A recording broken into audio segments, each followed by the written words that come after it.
All right, welcome along everyone. Great to have everyone here. True or false? If your website looks good, it's doing its job.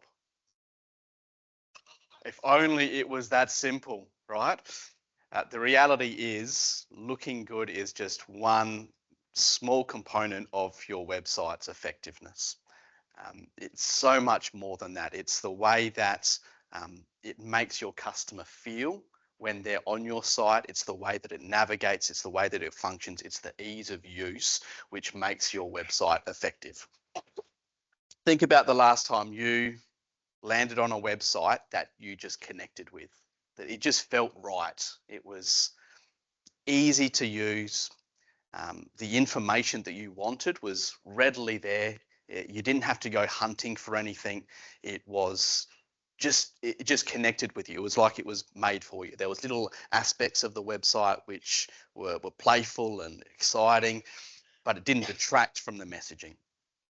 That's the kind of website that is going to build trust in your business. It's going to build confidence in your business, and hopefully it's going to convert your visitors into customers. That's ultimately why we're here. And that's what we're going to talk about this morning. We're going to do a real sort of interactive session. So throughout the morning, we've got some little exercises to do so you can actually reflect on your own business and think about how you can implement these suggestions in your own business. So, and then at the end, we'll have a big Q&A as well. So if you've got any questions, please feel free to ask them. Don't be afraid. So what are we going to cover? So there's three main areas that we're going to talk about this morning. Firstly, and I would argue that this is the most important part, not only of your website, but as your business as a whole, it is understanding who your brand is and who your audience is. So we're going to look into the personas of both you and your audience. Unless we understand who we are as a business and who our audience is, how can we effectively communicate with them? So we're going to have some exercises just around that, because that goes a lot into how we then design our site. Next up, we're going to have a look at some principles about refining the user experience on your website. That's really the heart and soul of your website, the user experience. And then thirdly, how we can craft content that actually connects with our audience. So first up, brand and audience personas or avatars. So a strong brand persona gives your business its unique voice, while an audience persona then helps you to understand who it is that you're actually talking to. Together, they shape how you connect and communicate with your audience.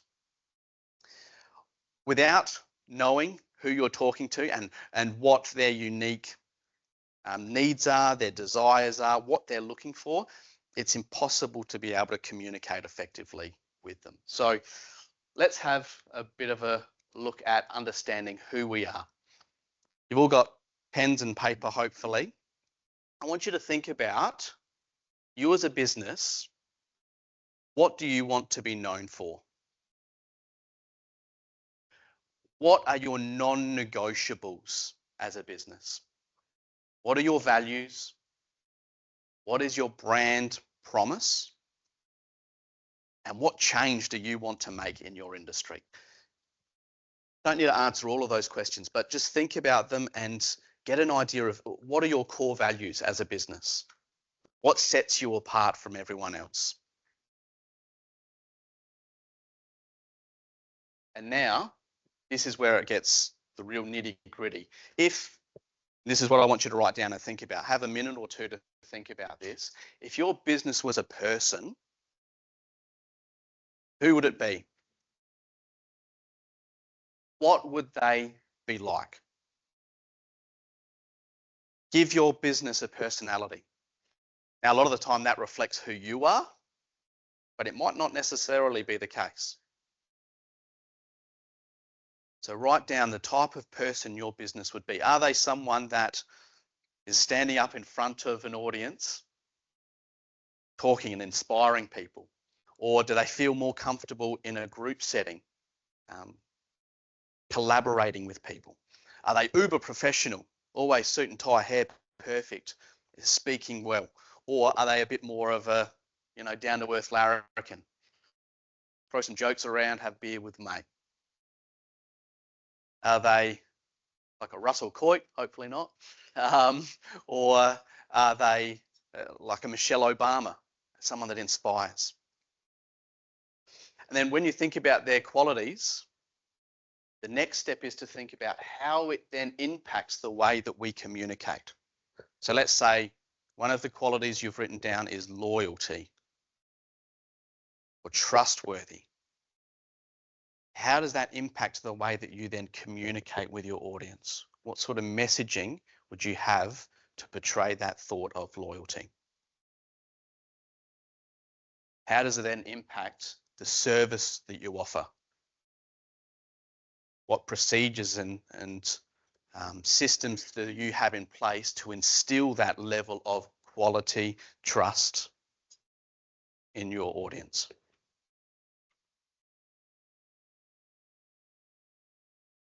How do we go? Does anyone want to share? Sarah, that'll be great. Thanks, Sarah.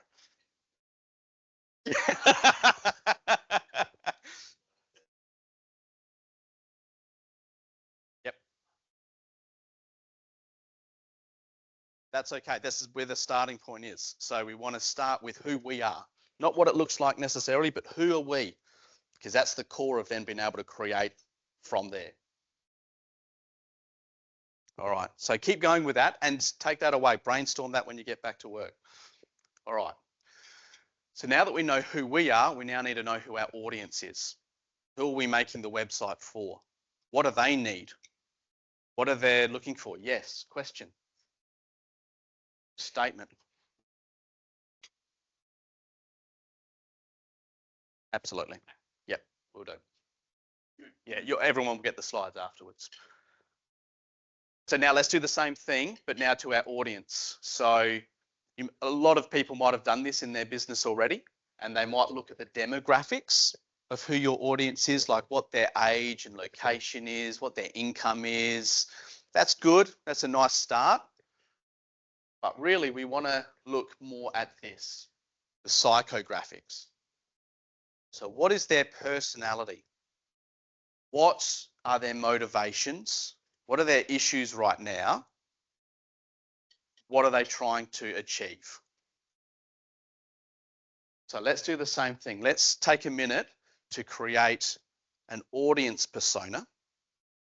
Now, back in the day, we were told to make maybe 5 or 6 of these personas.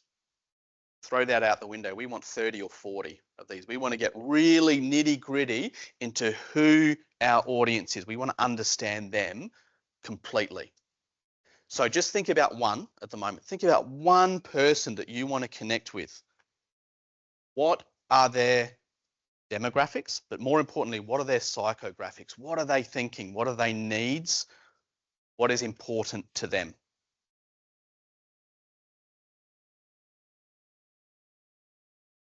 This information is going to then be the foundation for the creation of our website experience.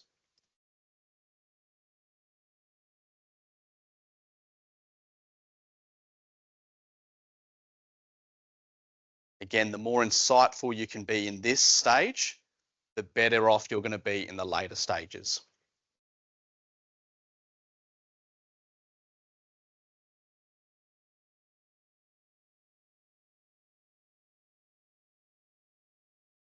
Anyone want to share what they've got? Any thoughts? Let's go.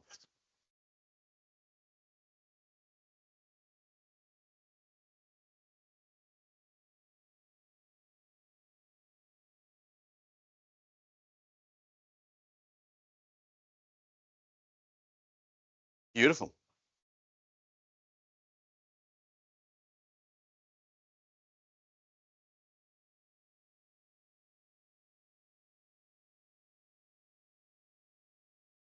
Nice.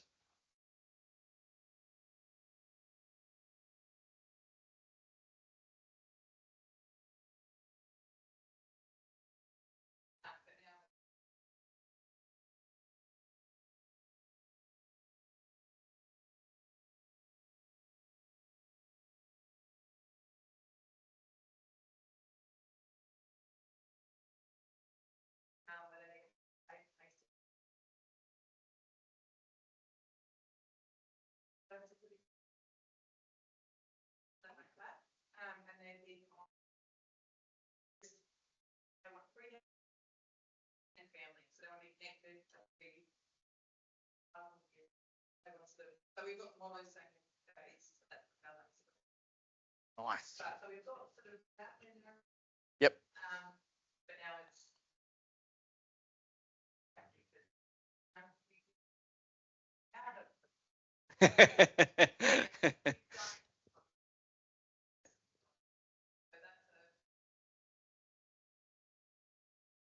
Okay, beautiful. That, I love that. There's so many great little like qualities in there. That freedom, that's happiness, the security. That's a perfect customer avatar. Well done. And you can see now that you've got that understanding how your messaging and your website experience is going to be able to be tailored to that. We just need to work out the other side of it as well. All of that. Yeah, exactly. Yep. Beautiful. So, all right, now that gives us our foundation. We know who we are. We know what we stand for, what our messaging is going to be, and we know what our audience needs are. Now, how do we actually communicate those things? So your persona should guide every decision on your website, from layout to tone. Everything should be reinforcing those qualities that you put down as what your brand is. Everything should reinforce that. Everything should align with the personality that you've created and the audience that you're trying to reach. If something on your website is a barrier to that level of communication, get rid of it, change it.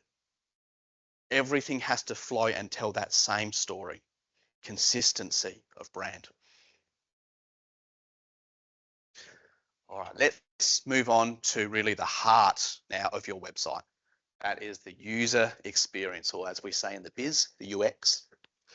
So what are the best practices of user experience, and what is it? So let's talk about what it is first. So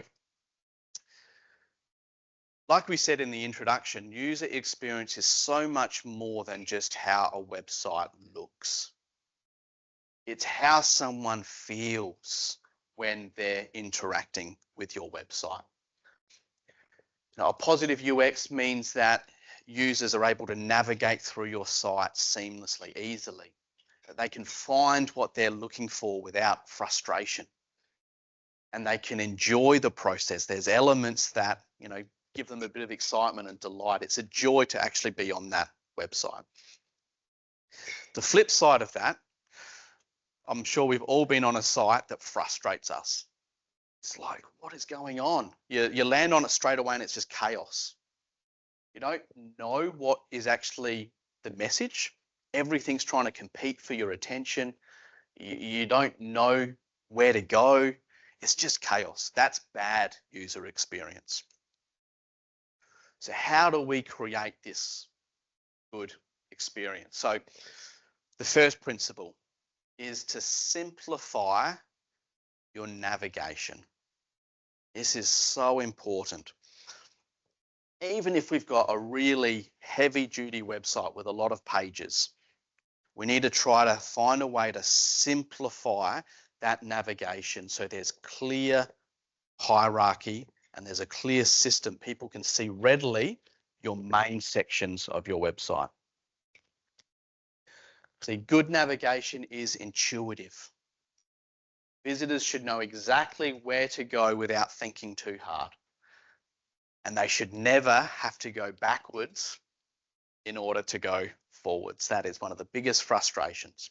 They should be able to get where they want to go from any point in your website. So let's think about that just in terms of your menu. So let's talk about just a standard horizontal menu across the top. Now, some key thoughts there is to shrink the number of options. Back in the day, we might have had 10 or so menu options along the top. You look at that and again, people are lazy. Their minds want to be told where to go. It needs to be readily available. I would say 6 options maximum along your navigation. If possible, shrink that down even more to your key structural points. If you've got more choices, put them in drop downs. Or if possible, if it doesn't even need to be in the top menu, pop it in the footer. Things like your privacy policy or different pages that aren't the core component of your website. If it doesn't need to be in that navigation, drop it down so that you can lead your audience on the journey that is most relevant to them. But then navigation is more than that as well. It's not just the menu, it's also then within the page, your page and content structure. So think about, again, thinking about your brand persona or your customer persona. What are they looking for? Why are they coming to your website? Give the information that they want priority.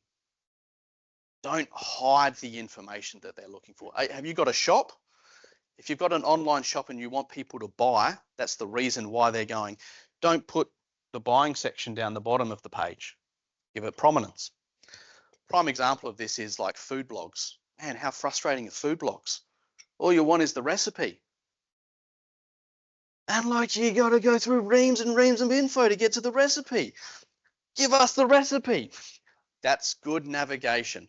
Well, in that example, it's a terrible navigation, in-page navigation, but give priority for the information that the customer, your audience, wants. That's simplifying your navigation. The next point is visual hierarchy. This is so important. Visual hierarchy is the arrangement of elements to imply importance. It guides the user's eyes to the most critical content first. That way it makes it easier for them to digest it and process it. We can do this through so many different ways. Size, giving bigger size to more prominent and important content. Color, giving a button, a color to say, hey, click on me, call to action. Contrast, alignment, white space. When we talk about white space, it's the space on the page that is free of content. So all of this space, all the space at the top, the space through here. So this is an example of visual hierarchy just on this page here. So what's the most important information? What do I want you to see first? It's the biggest writing, visual hierarchy. What do I want you to see next? Well, I want you to read this. This is the way we do it. So again, giving it a bit of boldness, giving it some white space around it. Have more information, then we've got some paragraph content, visual hierarchy. Here's another example of it. What are you going to read first? The big, bold writing. Then you're going to read the color writing. And you get down to this section here. What are you going to read next? Well, it's again, the bold colored writing before the paragraph. You're leading your audience in what you think is most important for them. Visual hierarchy. Here's a real world example of great visual hierarchy. So a book website is a clear bit of content. Nothing is competing for attention. You know your eyes are focused straight away. A best-selling book by Emily Clark. You've got an image that supports that statement with lots of white space. You've got contrast from the black to white, which then leads you down further to the buy now. You've taken them on that journey. Let's look at a bad example of visual hierarchy. So same situation, a book website. What is your eye doing? Where am I looking? Yeah, sure, you've got a big picture in the middle, but every bit of text is the same size. It's all competing for attention. I don't know what to do with this information. I don't know what to read first, and therefore I don't know what to action. Bad visual hierarchy. Our next point, and we're not going to spend too much time on this, but we just want to highlight how important it is. Optimizing your website for mobile. Over 50% of your website traffic is going to come from mobile.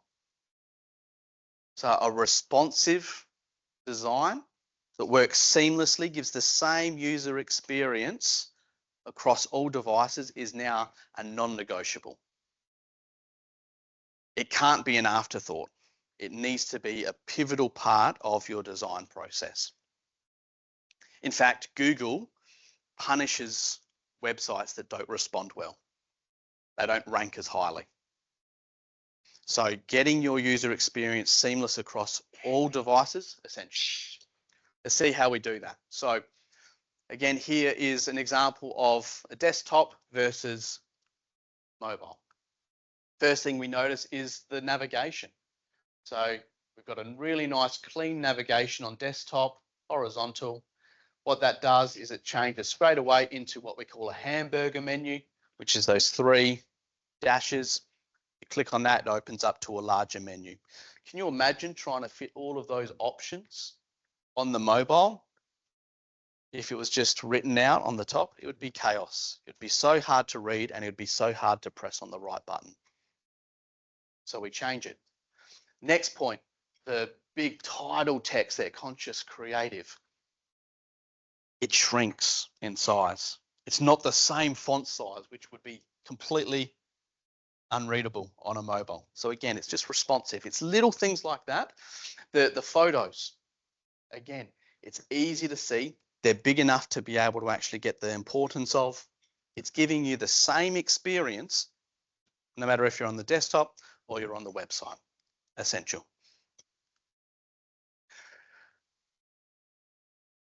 So now the last point in user experience is really one of the most important, and that's making sure that we're thinking about our user when we're creating our experience. The website should be designed with your users in mind, not just your business. How many times have we thought about what you want to put on your website? What's important to you? You know, your accolades, your history. This is my story. This is what we're doing. That's nice for us. But user experience is exactly that. It's about the user. It's not about us. So think about things from their perspective. Think about that, again, that user persona that you've created. What do they need to accomplish? And then how can you make it easier for them to do that? So here's some homework for you. When you get back to your office, I want you to look at your website through the eyes of the user. Think about what they are looking to do. Think about the questions that they might have and see how easy it is for your website to answer those points. I think you'll be really surprised at how well it does it, or maybe not so well in areas as well. So putting all of those things together, here's an example of a not so great user experience for multiple reasons. Firstly, navigation. There's 3 navigation bars. If I've got a question, I don't know where to go. There's too much there for even my mind to consider. Secondly, visual hierarchy. What's the one thought that's jumping out? There is no one thought. Everything is competing for attention. That image is chaos. Even what I would say would be the hierarchy, the most important part here, is getting diluted by that image. The background is still a little bit transparent, makes it harder to read. There's nothing that is grabbing my eye. This is not a great example of user experience. I want to show you now an example of hopefully better user experience. I'm going to show you our website. The reason I want to do this is because I want to step you through the reasons why we made the choices that we did. So this is what people land on when they first come to our website. There's one clear message that we want to tell people, that we connect with people. That's what our studio is all about. That's our point of difference. But then we thought, well, if someone's looking at our website, they're looking for a designer, what's the information that they want first? They're probably going to want to see our work. That's what's going to convince them or not, isn't it? There's no point reading about us when they can see what we've done. So again, straight away, we go into our portfolio. And we do it in a way that's just clean, crisp, but also in a way that hopefully excites people and has a bit of point of difference. We get to the bottom of that. And instead of just saying, you go where you want now, we want to lead them continuously on that journey. So, yeah, of course. Hey, Barossa of the band. Yeah. Is it? Hey. That actually might be where we sat down up the stocky. Yeah. Yeah. They're amazing. Yeah. They are amazing. Yeah, so we get to the bottom. Instead of just saying, you go on your merry way now, no, we're going to still hold your hand and take them on the journey that we think is going to be best answering their questions. So we click on that, learn more about who we are. That's going to be our next question. So instead of, again, the page pausing, spending time loading, no, we're going to load it instantly for them. There's no, the transition is seamless, keeping them immersed in your website. Again, now we go through, clear visual hierarchy, what's most important, what's next important. And then we force people to look at some photos of us. We want them to feel connected. They can't go any further until they've seen those photos. That's important to us. We want to feel connected. That's what's our point of difference. So again, we won't go through everything, but that's just an example of creating a site, creating a user experience based on what we feel is important and going to connect with our audience. All right, the next part. Oh, this is the juicy part. So creating content now that converts. This is going to be pretty interactive, so get your pens ready, everyone. The trap that so many people fall into is spending too much time creating content that talks about their product or their service instead of focusing on the end result of that product and service. Remember that people buy emotionally and then they justify that purchase logically. There's a reason why, like car adverts, they don't just list off a ream of new features. You know, it paints a picture of like driving the car, the status, the family life that you'll have. It gets you emotionally invested. And then sure, once you're emotionally invested, then you're going to look at all of the features. You're going to justify that purchase logically. But you need to feel it here first. Really key thought in sales and marketing. People are only ever buying one thing, and that's transformation. They're buying because they are here, they've got their situation, they're in a less good situation, and they want to move into a better situation, whatever that may be. Doesn't matter if you're selling spoons or you're selling $1,000 a night experiences here in the Barossa. People want to move from where they are now to a better situation. So that's the way we need to construct our content. So let's do an activity together. We're going to do what we call the before versus after framework. So if you can, draw this up really quickly, otherwise just do it in your head. But I would really suggest putting this in your office on a big board, and over the next month, have your staff help you fill this in completely. Post-it note it galore. All right, so what we're talking about here, let's run through it. So the before. This is where your audience is right now. So where they are right now versus where they're going to be after they've used your product or service. So for instance, and as we go down here, down the list, the messaging gets more and more powerful. So a lot of the times we write content just for the first line. We're very tangible with our products and services. This is what we do. This is what you'll have. This is what you'll get. These are the benefits. Bang, that's it. There's no emotion. There's no storytelling. It's just very simple. We want to go further than that. So for instance, example, so have. What does our audience have right now? Let's use the example of that spoon. At the moment, they don't have a spoon. They love cereal. They don't have a spoon. They're using a fork, right? They're using a fork. The milk's dripping everywhere. They're stabbing their cheek. You know, life is pretty miserable. They don't have a spoon. We sell spoons. So afterwards, they got spoon. They can eat their cereal. Sweet. Very logical, very tangible. Don't overcomplicate this. It's what they have and what they're going to have afterwards, or what they don't have that they will have now. Just fill that in. It's real simple. Products, services, real tangible. Now, let's dig deeper though. Let's not stop there. That's where most people stop. Let's keep going.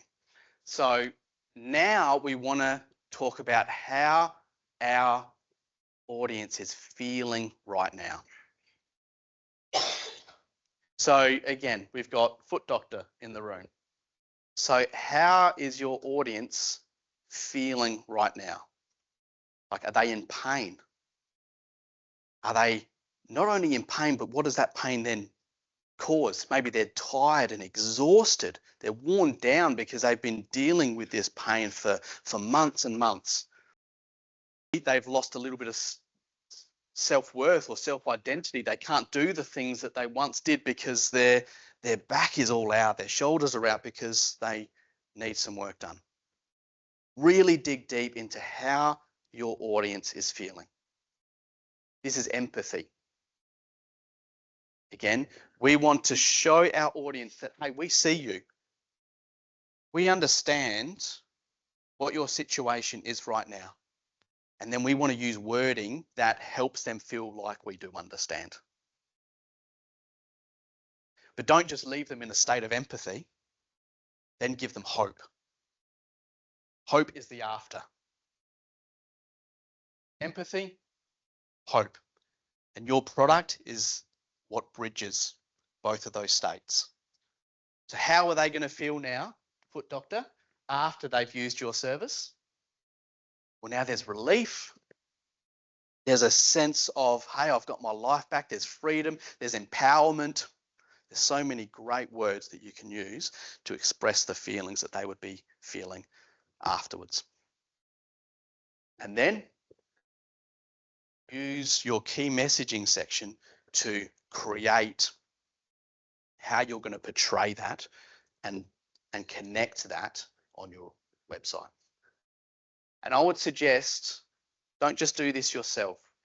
Get the staff members that actually are face-to-face with your clients at both stages. When they first come in to see you, how are they feeling? And then how are they feeling after they've seen you? Talk to those clients, talk to those staff members so you can really get the language that your audience is using. Again, the closer we can talk about the emotions that they're feeling, the more connected they're going to be to your content. And then the final stage, average day. So now we're wanting to tell a story. You know, we're told when we're content creating, yes, we need to speak with emotion and we want to speak with the right emotion, but we also want to speak in stories. That's what the average day is. So what does their average day look like before they've used your service or product? What are their pain points? Paint that picture, tell that story. And then what does it look like after? Really flesh out those emotions, flesh out the tangible things. What is their life like now? And then we can tell that story, we can bridge that, we can show the empathy, we can show the hope by things like put on a video testimonial on your website that talks about that transition, or do a case study talking about that transition. Have content that then people can relate to. That's the power of the before versus after framework. So again, just to summarize, don't get stuck on just the have. Don't just have a cold list of services. This is what we do. That doesn't motivate. It's important, but it doesn't motivate. Speak in a way that people feel that you show empathy and give them hope. That is what's going to motivate people to take action. All right. Conclusions and takeaways. So let's just summarize what we've gone through, because there's a fair bit of it. So first up, brand and audience persona. So again, we want to design with our audience in mind. In order to do that, we need to know who we are, really know who we are. What do we value? Why are we doing the things that we're doing? And what are our audience needs? What are their pressure points? What are their desires? What's important to them? Why are they coming to our website? Design with those things in mind. UX best practices. Lead your visitors on a journey. And we do that through visual hierarchy. We do that through our navigation and our page structure. Again, think about what the user is wanting to read and learn. And thirdly, content that converts. Speak with. Show them the transformation that your product or service is going to be able to have on their life. So that's it from me, everyone. Over to you. Has anyone got any questions? Great, no, let's go. All right. Hopefully there was something in there that you can take away. I would really, really suggest you do those activities in depth really well when you get back to your office, especially the personas. Don't skip over that. It not only is a really important part of your website, but it's just a big part of your business as a whole. The brand persona versus audience persona should really dictate every single action that you take as a business. Everything should come back to that. The way you speak to people, the services you offer, the marketing that you do, everything should be dictated and consistent with your brand persona. So yeah, do that. If you need support with that, there's some really good ChatGPT prompts that can help you to, I don't know, but it's true. Just as a starting place to get into the minds of different people, and I can share those with you as well. But again, ChatGPT isn't a substitute for your own thinking, but it's a tool to use. It's a good starting point. Things like that to just help you get a really firm understanding of who you are, who your audience is, and then everything will flow from that.